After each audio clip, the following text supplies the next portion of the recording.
No siemanko Elson, dzień dobry, witam Cię bardzo serdecznie. Dzisiaj zrobimy sobie update rynku, a mamy o czym rozmawiać, bo mamy haki, exploity, kradzieże i w ogóle nie widać tego końca.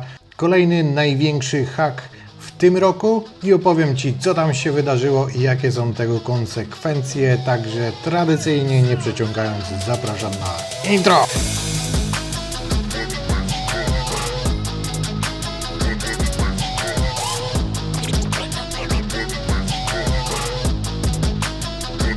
Przelecimy sobie standardowo przez Dropstab. Mamy tutaj Fear and Greed Index, właściwie to neutralnie, a to jest bardzo dziwne. Wydaje mi się, że im się popsuł chyba ten wskaźnik, bo od kilku dni pokazuje cały czas tak samo. Dominacja 59% i mamy Bitcoina powyżej 75 000, mamy Ethereum również powyżej 2300, BNB trochę tutaj odrabia, trochę również Solana, $85, a największe wzrosty mamy na Syrenie, Edge, chińskie znaczki. No i ten Rave nam się gdzieś tutaj zgubił. Kto obserwował, ten wie, co się stało z Rave. Omawiałem go w sumie na ostatnim wideo i ostatnio również pokusiłem się o napisanie posta.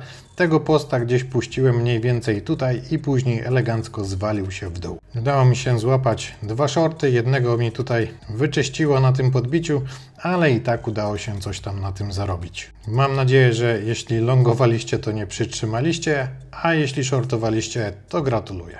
No i lecimy z tymi konkretami, a haków mamy tutaj od groma. W samym kwietniu mamy Hyperbridge, czyli ta sytuacja z DOT-em, gdzie zostało wymintowane ponad $1 miliard DOT, jednak nie było tam płynności i tutaj się okazuje, że zgubiło się $2,5 miliona.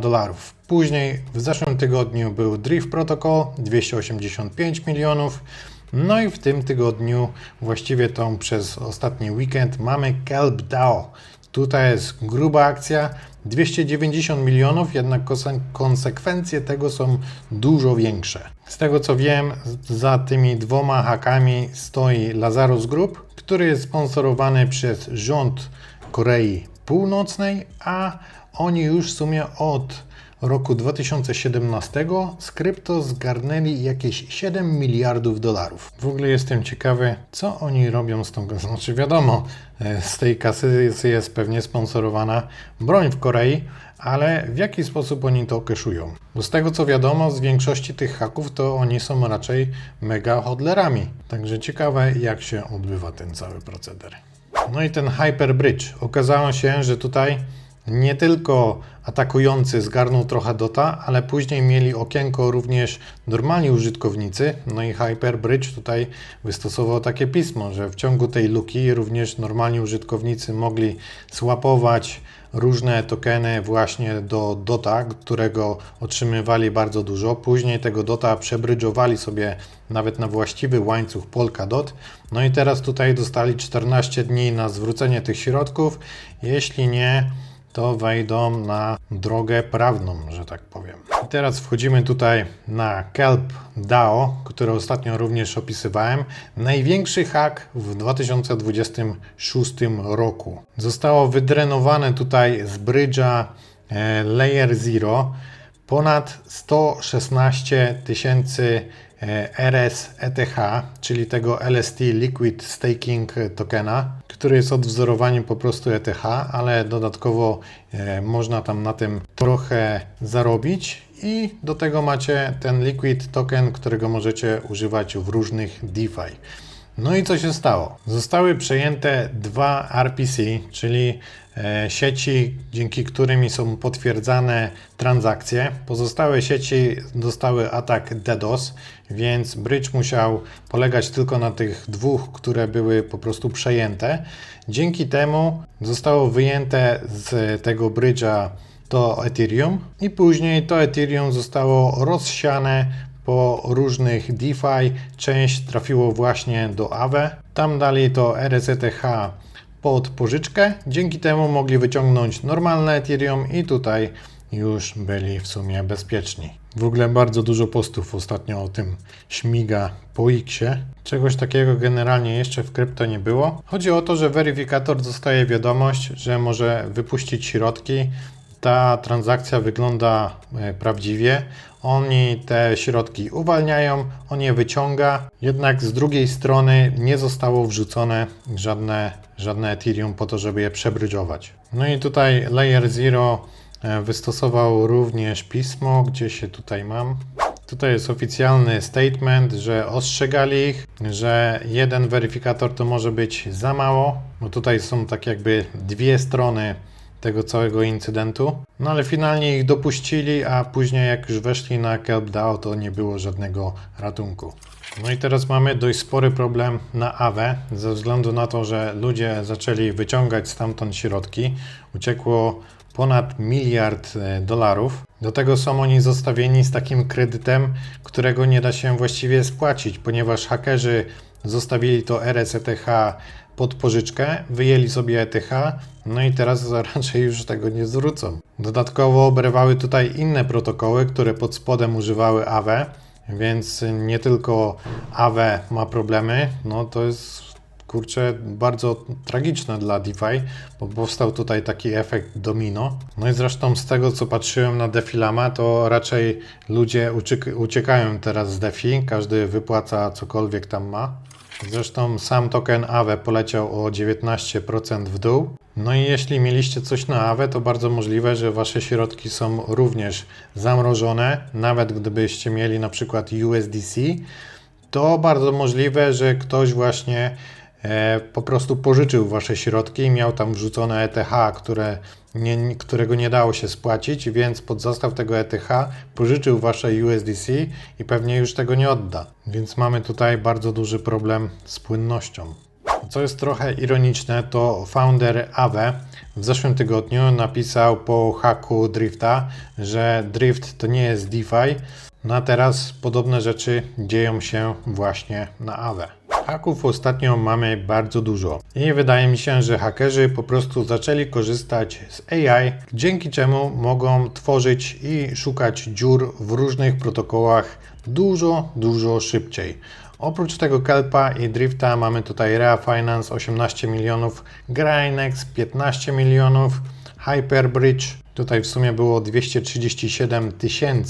Było to wywołane tym, że po prostu na Ethereum była niska płynność na Polkadot i nie dało im się tego dobrze sprzedać. Nie wiem czemu tam były inne liczby, bardzo możliwe, że miało to jakieś dalsze konsekwencje potem. A Ether również miał tutaj jakiś exploit GPU. Ja wchodziłem na swój dashboard Ether, wszystko tam się zgadza, no jednak cena tego tokena za bardzo nie zadowala. Tutaj właśnie wczoraj udało mi się odebrać ponad 3000 tokenów i wydaje mi się, że również mam coś tutaj do wypłaty, także chciałbym to sobie wyjąć. Jednak te 3000 tokenów to w tym momencie jest warte $17. To przynajmniej starczy na pokrycie jakiegoś serwera. Dango Exchange również miał tutaj stratę 410 000. Silo Finance to już drugi raz w ciągu pół roku właściwie mają tutaj problemy. Wcześniej mieli problemy płynnościowe z XUSD czy USDX. Tam również niestety popłynąłem ze względu na to, że miałem jakieś środki na Sonic i oni je gdzieś tam pożyczali i się okazało, że się lewarowali i teraz ja nie mogę z nich korzystać, nie mogę ich wyciągnąć, są zamrożone, pewnie będą wchodzić również na drogę prawną. CowSwap również tutaj miał DNS atak, Zerion. Poza tym, że się dużo projektów w tym roku zamyka, to jeszcze kolejne są hakowane. Xfluid znalazł w ogóle tutaj wyjście z tego całego haku KelpDAO, jednak nie wiem do końca jak to jest wykonane. Chodzi o to, że gdy pożyczacie na Aave, to dostajecie WETH i oni mogą to od Was skupić i w zamian dają Wam WSTETH albo WEETH, z czego te środki lądują na Aave, więc dalej macie tą pozycję na Aave, tylko że zamiast na przykład Ethereum z pożyczonym USDC, którego nie możecie ruszyć, to znaczy nie możecie ruszyć tego ETH, ale wtedy macie właśnie inną pozycję, z której możecie po części wyjść. Nie wiem jak to działa, ponieważ ja akurat nie miałem żadnego Ethereum, ale miałem za to coś innego, o czym również Wam opowiem. Tutaj jest pokazane jak to się odbywa, jednak no nie wiem, jeśli dla kogoś będzie to pomocne, to oczywiście zostawię link w opisie. I tutaj generalnie mamy kolejny hack, żeby nie było tak nudno.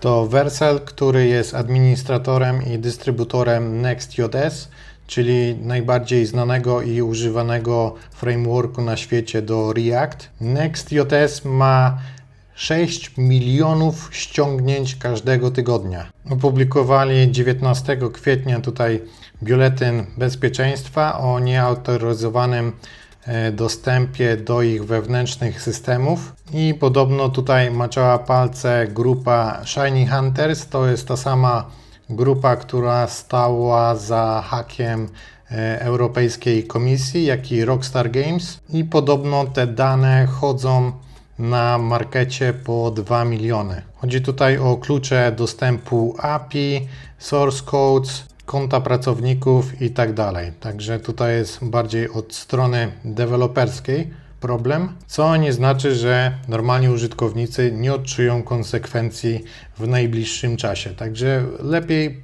powstrzymywałbym się od używania jakichkolwiek aplikacji na JavaScript. I w ogóle chyba najlepiej to krypto jest na pewien czas, wydaje mi się, że odstawić. Wyciągnijcie sobie po prostu co tamkolwiek macie w DeFi, wyciągnijcie to oczywiście na swoje portfele sprzętowe i wydaje mi się, że lepiej będzie po prostu przeczekać tą burzę. No i właśnie Zonda. Użytkownicy Zonda nie za bardzo mogą wyciągnąć swoich środków z giełdy. Ostatnio mieliśmy tutaj obszerne oświadczenie Przemysława Krala, który jest CEO giełdy Zonda. Na pewno słyszeliście tą historię, na pewno wiecie, o co chodzi. 4500 bitcoinów, do których nie ma dostępu. Ja również mam około 1000 bitcoinów, do których nie mam dostępu, ale to może kiedyś odzyskam, może nie wiadomo. Wczoraj u Majka Satoshi nawiązała się fajna rozmowa między Majkiem a Tomaszem Mencenem. No i generalnie dużo ludzi twierdzi, że ta cała drama z Zondą jest spowodowana wetem naszego prezydenta z tego względu, że użytkownicy Zonda nie byli chronieni. No i teraz jest pytanie, czy zagraniczni klienci Zondy odzyskali już swoje środki? No bo skoro brak polskiej ustawy spowodował, że polscy użytkownicy stracili swoje pieniądze, to rozumiem, że klienci z reszty Europy są bezpieczni, tak? Czy nie? Wczoraj również pojawił się post od Rady Nadzorczej Zondy o tym, że wszyscy odchodzą. Jednak ten post już po prostu zniknął z Xa. Tutaj znalazłem jeden retweet, ale również post jest niedostępny. Rada Nadzorcza BB Trade sama się zwolniła, jednak już nie możemy przeczytać tego oświadczenia. No nie dzieje się zbyt dobrze, nie wygląda to zbyt kolorowo. Ostatnie wideo, które nagrywałem, jeszcze miałem nadzieję, że jakoś się z tego wykaraskają, jednak po oświadczeniu CEO wątpię, żeby mieli jakiekolwiek szanse. Jednak trzymam kciuki, że uzyskacie swoje środki, jeśli tam oczywiście trzymaliście. I zobaczymy, jak sytuacja się rozwinie. Będę oczywiście informował. Lecimy dalej. Wczoraj postowałem również o NFT-kach na Cosmos, to znaczy NFT-kach na Stargate. Jeśli wejdziecie sobie na Stargate, to jest tam migracja. Tutaj jest ta migracja na Intergaze, z Intergaze na Stargaze. Nie wiem w ogóle skąd się wziął ten Intergaze. Nie za bardzo teraz śledzę Kosmos, ale również tam projekty padają po prostu jak muchy. Zresztą informowałem o tym przy okazji tego wideo. No i tutaj mamy taką migrację, gdzie musimy podłączyć, najlepiej to będzie w sumie 2 portfele z Kosmosa, a później jak wejdziecie sobie na Stargaze, tutaj u góry właśnie również macie informacje o tej migracji i wchodzicie sobie tutaj na wasz profil i tutaj będziecie mieć przycisk Claim Your NFTs. I jakby tego było mało, nie dość, że giełdy upadają, nie dość, że DeFi jest hakowane, to jeszcze klucze sprzętowe są zagrożone. Zostały znalezione na chińskim rynku ledgery NanoS, które były zainfekowane. Te ledgery wyglądają identycznie jak normalne ledgery, z tym, że na przykład mają wgrane jakiś felerny soft, lub widziałem też takie akcje, że ledgery były rozsyłane już z wygenerowanym seedem po prostu, który trzeba było zdrapać. No i pod tą zdrapką mieliście swój klucz prywatny. Ciekawe tylko, czy również miał go drukarz i kilka innych osób, które ta kartka przewinęła im się przez ręce. Także jeśli kupujecie portfele, to najlepiej prosto ze źródła, albo kupujcie takie portfele, które możecie sobie zweryfikować. Na przykład, jeśli zamawiacie Keystona 3 Pro, to gdy go dostajecie, później wchodzicie na stronę, skanujecie kod QR i wtedy dowiecie się, czy z tym urządzeniem nic się nie stało, czy nikt przy nim nie grzebał.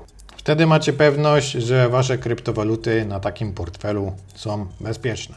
Dzisiaj również miał miejsce atak phishingowy, gdzie zostało stracone ponad 500 000 w zrapowanym bitcoinie. Jeden adres stracił 3 zrapowane bitcoiny, czyli ponad 220 000 dolarów. Wszystko to było na Ethereum. Ktoś zdążył wypłacić swoje bitcoiny właśnie z Aave, po czym gdzieś podpisał jakiegoś approvala i po prostu jego środki wypłynęły. Także również uważajcie na to, co podpisujecie. Na takim ledgerze nie da się zweryfikować właściwie, jaką konkretnie transakcję podpisujecie. Posziluję Wam trochę ten portfel, bo naprawdę jest on bardzo dobry.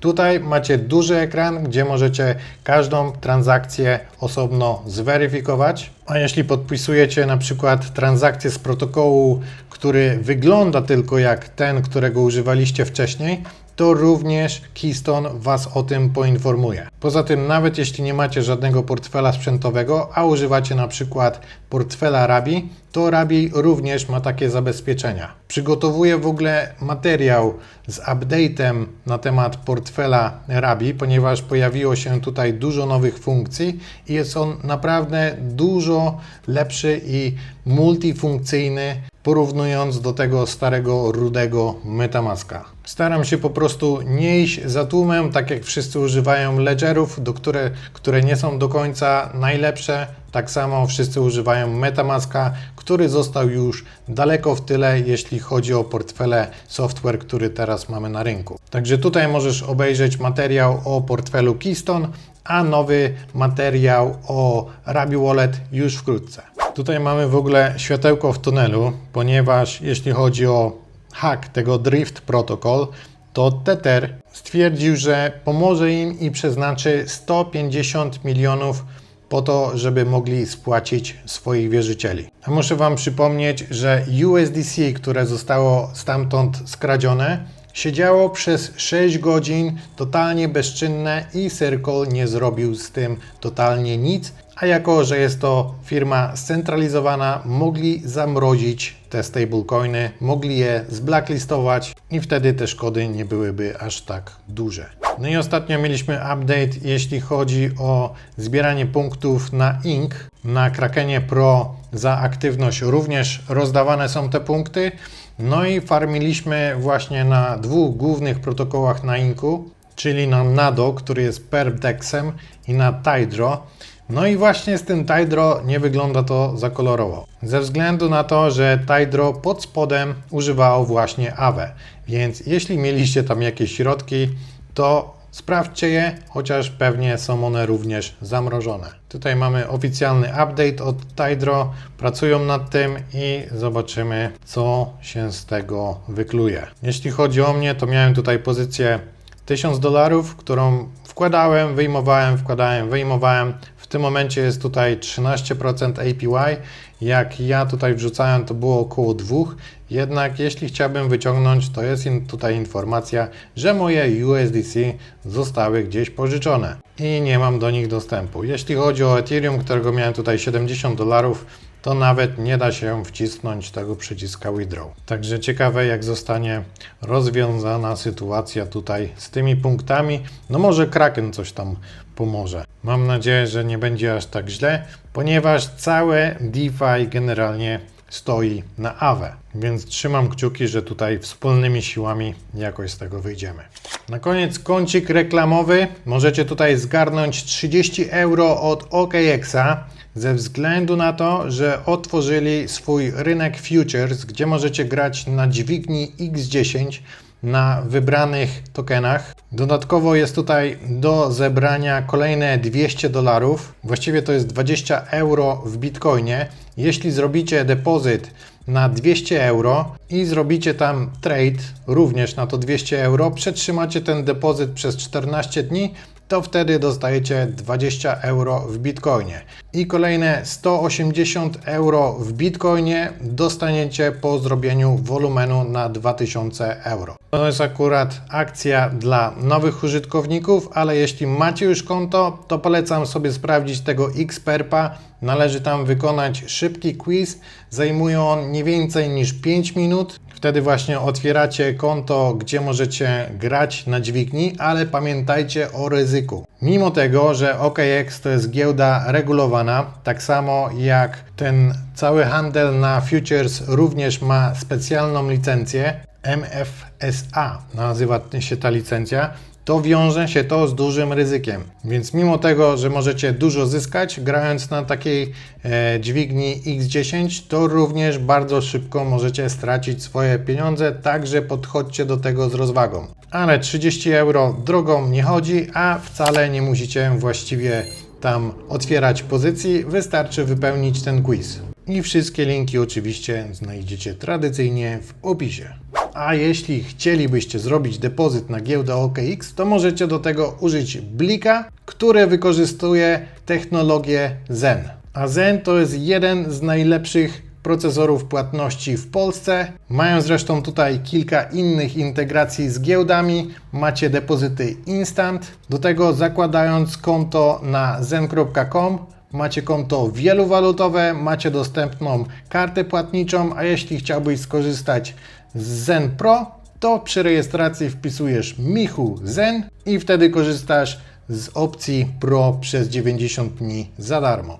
Dobrze, to by było na tyle w tym wideo. Dzięki wielkie za uwagę. Jest tak jak jest, no Bessa w pełni. Niestety musimy to jakoś przeżyć, przeboleć. Wszystkie linki, o których wspominałem, oczywiście znajdziesz w opisie. Zostaw jakąś łapkę w górę i komentarz dla zasięgów koniecznie. Na pewno bardzo mi to pomoże. Tyle ode mnie, siemanko, pozdrówki, yo!